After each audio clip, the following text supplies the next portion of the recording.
आजकल की लाइफस्टाइल इतनी ज्यादा व्यस्त हो चुकी है कि लोगों में कम उम्र में ही हेयर फॉल की समस्या देखने को मिलती है। अगर आपकी उम्र 20 या 30 साल है या इसके बीच में है तो आपके बाल तेजी से झड़ रहे हैं और ये कई लोगों में देखा भी गया है। हालांकि ये चिंता का विषय भी हो सकता है। दरअसल बाल झड़ने के पीछे कुछ मेडिकल कंडीशन या पोषण की कमी भी छुपी हो सकती है। इसके अलावा कई ऐसी बैड हैबिट्स भी है जिनसे भी बाल झड़ सकते हैं, लेकिन आपको उसके बारे में जानकारी नहीं।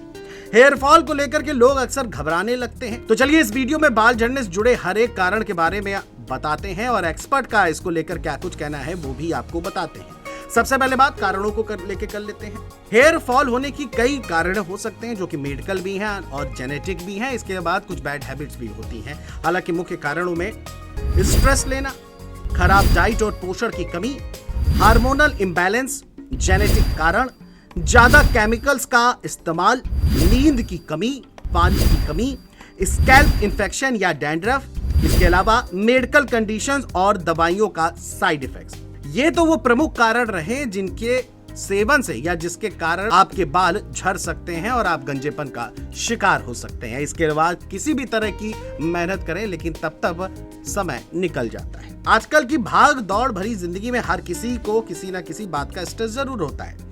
तनाव के कारण शरीर में कोर्टिसोल हार्मोन्स बढ़ता है जिससे बालों के ग्रोथ साइकिल पर बुरा असर पड़ता है। वही हेल्दी बालों के लिए protein, iron, zinc, vitamin D और बी कॉम्प्लेक्स बेहद जरूरी है।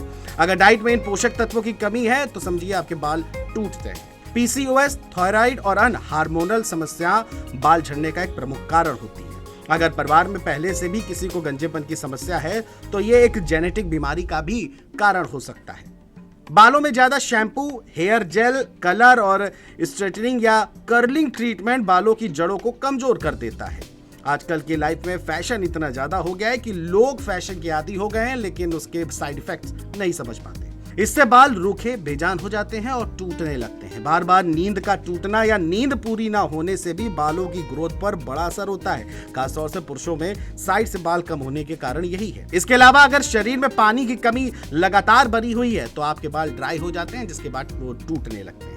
वहीं शराब पीना और स्मोक करना बालों के लिए सबसे ज्यादा हानिकारक है। इससे बालों की जड़ें कमजोर होती जाती हैं। वहीं हेयर फॉल को लेकर के चर्म रोग विशेषज्ञ डॉक्टर डीपी शिवहरे का क्या कुछ कहना है वो भी सुनिए। कल हम देख रहे हैं कि यंग एज में हेयर फॉल बहुत हो रहा है। स्पेशली हम देखें तो 16-17 साल की एज से लेकर 30-35 साल की एज तक हेयर फॉल अचानक बढ़ने लगा है।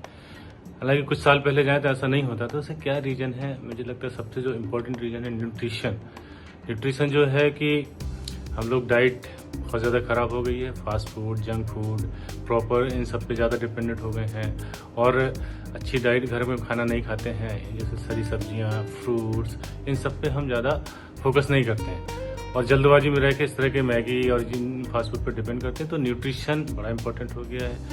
तो दूसरा हम देखते हैं लाइफ स्टाइल बहुत ही गड़बड़ा गई लोगों की और प्रॉपर नींद नहीं आ रही है। सोशल मीडिया में व्यस्त हैं और स्मोकिंग, अल्कोहल, इन सब की आदत पड़ चुकी है। तो इन सब से भी हेयर फॉल बहुत बढ़ता है। स्ट्रेस फैक्टर बढ़ता है ताकि वर्कलोड बहुत ज़्यादा है लोगों को, लोग अननेसेसरी का स्ट्रेस ले रहे हैं, प्रॉपर से सो नहीं पा रहे हैं। तो वो भी एक रीज़न है हेयर फॉल होने का। इसके अलावा जेनेटिक भी बहुत फैक्टर होते हैं। स्पेशली मेल में देखा है, इसको मेल पैटर्न बाल्डनेस बोलते हैं। ग्रैंडफादर या फादर को तो बच्चों में भी आने के चांसेस होते हैं, पैटर्न हेयर लॉस होता है। फीमेल में भी कभी कोई जेनेटिक फीमेल पैटर्न बाल्डनेस देखा गया हुआ है। और इसके अलावा जो हार्मोनल चेंजेस होते हैं, स्पेशली जब हमारी प्यूबर्टी हो जाती है तो कुछ हार्मोन्स हमारे टेस्टोस्टेरोन बढ़ते हैं, उसकी वजह से भी हेयर फॉल होने के चांसेस बढ़ जाते हैं। किसी को थायराइड है, थायराइड की वजह से भी हेयर फॉल होने के चांसेस बढ़ सकते हैं। ड्यूरिंग प्रेगनेंसी बहुत से हार्मोनल चेंजेस होते हैं। ड्यूरिंग प्रेगनेंसी, आफ्टर डिलीवरी तो भी हेयर फॉल होने के चांसेस बहुत ज़्यादा बढ़ जाते हैं। और इसके अलावा बहुत से डिसीजेज हैं जिससे हेयर फॉल होता है इस यंग एज में। स्पेशली एलोपेशिया एरियाटा हो गया, स्कारिंग हेयर लॉस हो गया, इन्फेक्शंस हो गए लाइक टीनिया, जो हमारे बालों में फंगल इन्फेक्शन होता है उससे भी पैची हेयर लॉस होता है। तो इतने ढेर सारे कारण हैं और इन सब से जो मोस्ट कॉमन बच्चे आ रहे हैं या इस एज में आ रहे हैं 20 से 30 की एज में, मैं तो यही सलाह देना चाहूँगा कि आप अपनी डाइट को अच्छा रखिए, एक स्ट्रेस फ्री लाइफ को जिए, अपना काम करिए, योगा अपनी उसमें ज़रूर बढ़ाइए, बालों का केयर अच्छे से कीजिए। क्योंकि हम लोग क्या करते हैं कि बहुत से बालों में प्रैक्टिकल कराते हैं, केमिकल बॉन्डिंग हो गया, ये ड्रायर से सुखाते हैं, अच्छे से रब नहीं करते हैं, शैम्पू अच्छे से नहीं करते हैं, तो उन सब से भी हेयर फॉल होने के चांसेस बहुत बढ़ जाते हैं। तो इस तरह की चीज़ों का ख्याल रखना है। हफ्ते में 2 या 3 बार शैम्पू करिए, न्यूट्रिशन बहुत अच्छा लेना है, जिसमें डेली दाल हुआ, मिल्क हुआ, दही, पनीर, सोयाबीन, ये मूंगफली, एग, और इसके अलावा अगर नॉनवेज खाते हैं तो नॉनवेज भी ले सकते हैं। ये अपने डाइट में ज़रूर बढ़ाना है हमको। पानी पर्याप्त मात्रा में लेना ताकि पर्याप्त हाइड्रेशन मिले, उससे भी हमारे हेयर फॉल रुकते हैं, बढ़ने के चांस कम होते हैं।